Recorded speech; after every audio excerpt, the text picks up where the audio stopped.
Hello दोस्तों, तो कैसे आप सभी। चलिए आज का हमारा तीसरा टॉपिक शुरू करते हैं। तो आज के तीसरा टॉपिक का नाम है सरकार क्या है। तो ये अध्याय तीसरा सीरीज का है। ठीक है, चलिए। तो इस टॉपिक में हम पढ़ेंगे सरकार क्या और क्यों, सरकार क्या और क्यों है, सरकार के स्तर कितने हैं, सरकार एवं कानून के बारे में, सरकार के प्रकार, लोकतंत्र लोकतंत्र जैसे, ठीक है, और भारत में लोकतांत्रिक सरकार। ठीक है, चलिए। सरकार क्या है और क्यों है। ठीक है, सरकार से कामगारों के अधिकारों की रक्षा की मांग करने के लिए सरकार है। बाढ़ पीड़ितों के लिए सरकार की ओर के राहत सामग्री है। ब्याज की दर से उगवाल, सरकार ने ब्याज के दाम तय किए। ठीक है, ब्याज तय किया मतलब प्राइस सरकार तय करती है। सर्वोच्च न्यायालय के लिए 5 न्यायाधीश सरकार के होते हैं, ये सरकार तय करते हैं। ठीक है, कोयला और बिजली विभागों में पुनर्गठन के पक्ष में सरकार है। ठीक है, सरकार ने 15,000 से अधिक गांवों का सूखाग्रस्त घोषित कर दिया है। ठीक है, तो ये सभी काम हम देखेंगे सामने। ठीक है, चलिए देखिए। हर एक देश को विभिन्न निर्णय लेने या काम करने के लिए सरकार की जरूरत होती है। ठीक है, तो एक सरकार तो कोई मुखिया, पहले के ज़माने में एक मुखिया होता था जो ये सभी ऐसे निर्णय लेता था। ठीक है, एक कमेटी होती थी जो सभी कमेटी के मेंबर उस मुखिया को सलाह देते थे और वो मुखिया वैसे काम करता है। ठीक है, उसी की तरह सरकार है। ठीक है, चलिए। यह निर्णय कई विषयों से संबंधित हो सकते हैं। सड़कें व स्कूल कहाँ बनाए जाए, बहुत ज़्यादा महंगाई हो जाने पर किसी चीज़ के दाम कैसे घटाए जाए अथवा बिजली की आपूर्ति को बढ़ाया जाए आदि, ये सभी काम सरकार देखती है। ठीक है, चलिए। सरकार का काम देश की सीमाओं की सुरक्षा करना, दूसरे देशों से शांतिपूर्ण संबंध बनाए रखना भी है। जो सीमा है उसको मजबूत रखने के लिए जो हमारे आर्मी है वो तैनात रहते हैं, तो उसका भी प्रबंधन हमारी सरकार करती है। इसकी जिम्मेदारी यह सुनिश्चित करना है कि देश में सभी नागरिकों को पर्याप्त भोजन एवं अच्छी स्वास्थ्य सुविधाएं मिले। ठीक है, ऐसा ना हो या तो हम नागरिक उस पर मतलब आंदोलन भी कर सकते हैं। ठीक है, सुनामी, भूकंप जैसी प्राकृतिक विपदा समय के समय पीड़ितों की सहायता करना, कहीं कोई विवाद होता है तो यहाँ कोई अपराध करता है तो लोग न्यायालय जाते हैं, न्यायालय भी सरकार का अंग है। ठीक है, चलिए सरकार के स्तर देखते हैं। पहला लोकल सेल्फ गवर्नमेंट, फिर स्टेट गवर्नमेंट मतलब ये जिला जिला स्तर पर, स्टेट स्तर पर मतलब राज्य स्तर पर, और ये सेंट्रल गवर्नमेंट। ठीक है, चलिए सरकार किस तरह देखिए। सरकार अलग अलग स्तरों पर काम करती है।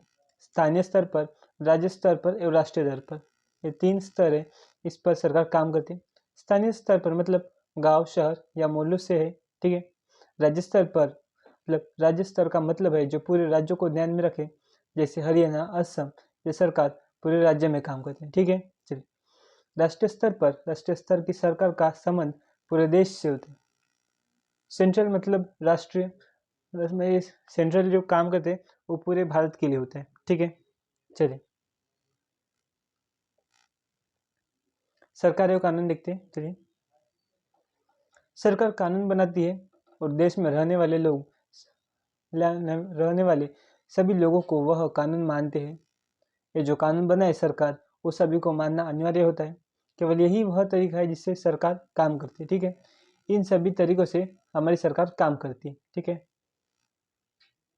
सरकार के प्रकार देखते हैं। लोकतंत्र, राजतंत्र। ठीक है, लोकतंत्र मतलब जहाँ लोगों का राज हो, मतलब लोग खुद मिलकर एक नेता को चुन कर ले और वो उन लोगों का संभालने, मतलब वो सरकार। राजतंत्र जो आनुवंशिक स्तर पर हो, जो उसके बाद उसका बेटा, उसके बाद उसका बेटा, ऐसे तरह। ठीक है, चलिए सरकार के प्रकार देखिए। 2 तरह के, लोकतंत्र, राजतंत्र। ठीक है, चलिए लोकतंत्र देखिए। लोकतंत्र में तो लोग ही सरकार को शक्ति देते हैं।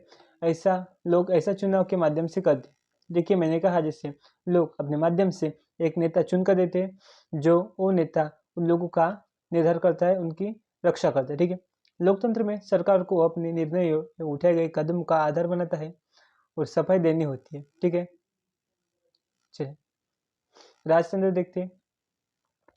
एक दूसरी तरह से सरकार होती है राजतंत्र। स्वतंत्र पूर्व काल में भारत में सिर्फ राजतंत्र होता था, एक राजा रानी होते थे।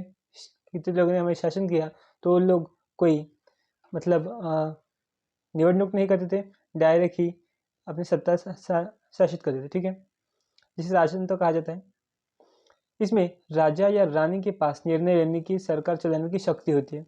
लोगों की मांगते नहीं है, खुद ही सरकार बन जाती है।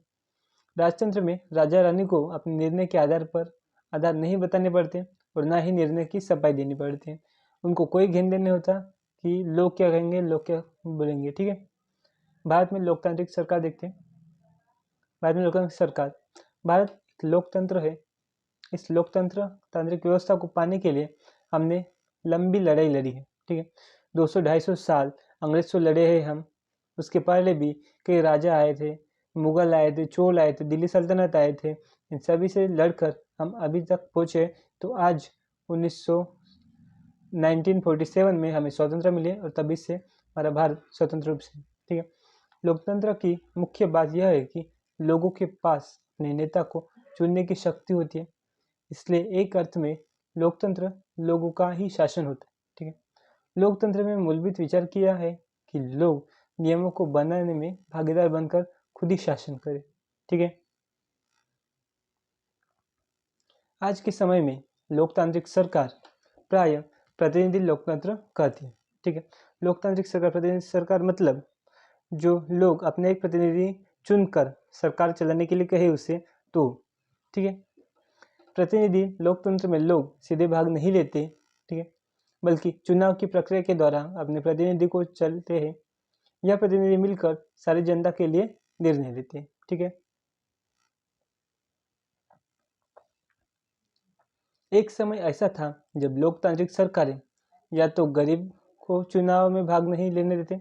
शुरुआती दौर पर सरकारें पढ़े लिखे पुरुषों को वोट देने देती थी। गांधी जी समेत कई नेताओं ने इस अन्यायपूर्ण व्यवहार का विरोध किया। मतलब इनका मानना यह था, ये जो लोग थे जो पढ़े लिखे हैं वही लोग सिर्फ इलेक्शन में सहभागी होंगे, वही लोग सिर्फ वोट दे सकते हैं जो पढ़े लिखे हैं। तो ऐसा एक अन्यायपूर्वक है। जो अनपढ़ भी है लेकिन वो अपने हित के लिए एक वोट दे सकते हैं। ठीक है, चलिए 1931 में गांधी जी ने यंग इंडिया पत्रिका में इसका विरोध किया।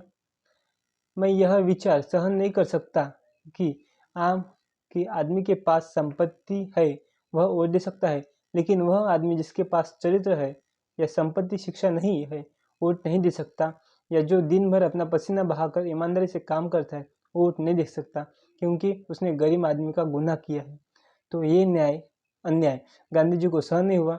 इसके लिए उन्होंने यंग इंडिया पत्रिका में इसके बारे में लिखा है। ठीक है, संसार के परिप्रेक्ष्य देखिए, यूरोप और अमेरिका में महिलाओं और गरीबों को सरकार के कार्यों में भागीदारी के लिए संघर्ष करना पड़ता है। महिलाओं द्वारा मताधिकार के लिए किए गए संघर्ष ने प्रथम विश्व युद्ध के दौरान मजबूती पकड़ी। ठीक है, इस आंदोलन को महिला मताधिकार आंदोलन कहते हैं। देखिए, महिला मताधिकार आंदोलन, और अंग्रेजी में इसे सरप्रेज मूवमेंट कहती है। ठीक है, फैक्ट आपको याद रखना होगा। अमेरिका में औरतों को वोट देने का अधिकार 1920 में मिला। इसके पहले उनके महिलाओं को वोट नहीं, मतलब ये अधिकार नहीं था कि वो वोट दे सके। ठीक है, 1920 में उनको ये अधिकार मिला कि वो भी वोटिंग कर सकते। ठीक है, जबकि इंग्लैंड की औरतों को यह अधिकार 1928 में मिला। देखो, जैसे कि पूरे हमारे वर्ल्ड में औरतों को मतलब कम दर्जा दिया जाता था, लेकिन अभी के काल में, आधुनिक काल में औरत भी बराबर क्या भागीदार बन गए जितने पुरुष थे। ठीक है, तो चलिए फ्रेंड्स, आज के लिए हम इतने रखते हैं। मिलते हैं अगले क्लास में। धन्यवाद।